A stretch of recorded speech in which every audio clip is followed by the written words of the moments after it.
Bank वाला डर बैठता हुआ दिखाई दे रहा था क्योंकि वहां पर क्रेडिट डिफॉल्ट स्वैप्स काफी स्पाइक कर रहे थे।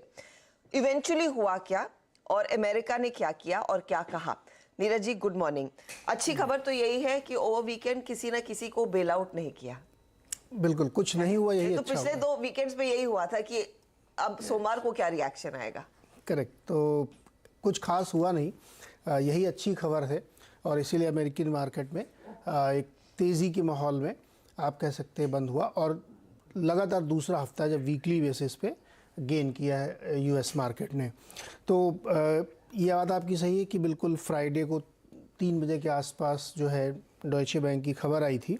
वो दरअसल खबर ये है कि 2028 का उनका एक बॉन्ड है जिसकी वैल्यू $1.5 बिलियन है, उसको उन्होंने कहा कि हम रिडीम करेंगे क्योंकि हमें फ़ंड की ज़रूरत है।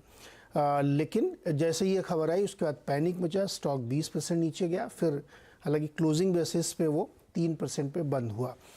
लेकिन वो प्रॉब्लम अभी सॉल्व हुई नहीं है। वो इसलिए सुधर गया क्योंकि सरकार ने वहाँ की कहा कि हम किसी भी प्रकार के सिस्टम में अगर दिक्कत आई तो मदद करेंगे। तो उस वजह से ये स्टॉक रिकवर होके मात्र 3% की कमज़ोरी में बंद हुआ है। लेकिन स्टॉक 2 दिन में 1 महीने में 20% कमज़ोर है और 3 दिन में सीडीएस जिसको हम लोग बोलते हैं क्रेडिट डिफॉल्ट स्वैप 300% ऊपर है डॉयचे बैंक का।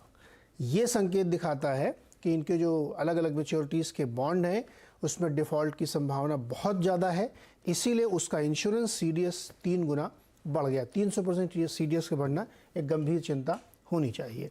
लेकिन चूंकि सरकारों की तरफ से बयान आए हैं इसलिए अभी तक कुछ हुआ नहीं। मुझे लगता है कि यूरोप में अभी ये प्रॉब्लम बढ़ेगी क्योंकि बहुत सारा पैसा अभी भी इस तरीके का है जो रिडीम हो सकता है। तो ये तो थी डॉयचे की कहानी जिसको संभाल लिया गया। आईएमएफ की चीफ ने भी साफ कहा है कि बैंकिंग क्राइसिस बढ़ रही है पूरी दुनिया में और सभी देशों को बहुत ज़्यादा विजिलेंट होना पड़ेगा, स्ट्रेस टेस्ट करते रहना पड़ेगा, वरना अचानक से कोई चीज़ निकल के आएगी और फिर किसी को पता नहीं चलेगा। ऐसा ही बयान बाइडेन ने भी दिया कि एफडीआईसी ज़रूरत पड़ी तो और बैंकों को मदद करने के लिए आएगी, लेकिन वो ये नहीं कह रहे हैं कि सारे डिपॉजिट को हम गारंटी दे रहे हैं। तो ये कुल मिला के एक तस्वीर बनी है। एक और डेटा आपके सामने मैं रख देता हूँ। जो यूएस के तमाम बैंक हैं उनको ये कहा गया था कि $164 बिलियन की क्रेडिट लाइन आपके लिए खोली गई है, आप ले लीजिएगा। उसमें से $100 बिलियन लिए जा चुके हैं। तो अब बहुत थोड़ा पैसा बचा है। इसके आगे अगर आप $2.5 लाख से ज़्यादा की डिपॉजिट को सेव करना चाहते हैं तो आपको और ज़्यादा फंड देना पड़ेगा, इसलिए ये दिक्कत धीरे धीरे क्लिक करिए। अब दूसरा मैं आपको फ्यूचरिस्टिक बात अभी बता देता हूँ। $1.5 ट्रिलियन का कमर्शियल रियल एस्टेट यूएस में 2 से 3 साल के अंदर मैच्योर हो रहा है, जो कि ऑलमोस्ट 0% या 0.25% पे लिया गया था। उस बॉन्ड की यील्ड्स बहुत तेज़ी से फ्लक्चुएट हो रही, बढ़ रही हैं और जिन लोगों ने ये लिया था उनको अभी ये समझ में नहीं आ रहा कि इसका निपटारा कैसे अगले 2 साल में होगा। तो बड़ा ट्रिगर रियल एस्टेट की तरफ से यूएस में आ सकता है, इसको ध्यान में रखिएगा।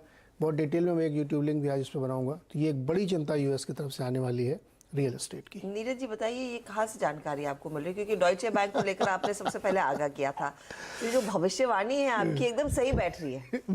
देखिए, मैंने लास्ट वीक में जब अड्डा किया था तभी मैंने कहा था कि मेरी जानकारी के हिसाब से रियल एस्टेट में बड़ा मुश्किल आने वाली, क्योंकि आप थोड़ा जब डिटेल में पढ़िए ना तो उसमें बॉन्ड के जो मैच्योरिटी के अलग अलग है वो आपको देखना पड़ेगा। इसके लिए आप बिल्कुल कोई रॉकेट साइंस नहीं में कोई भी पढ़ सकता है।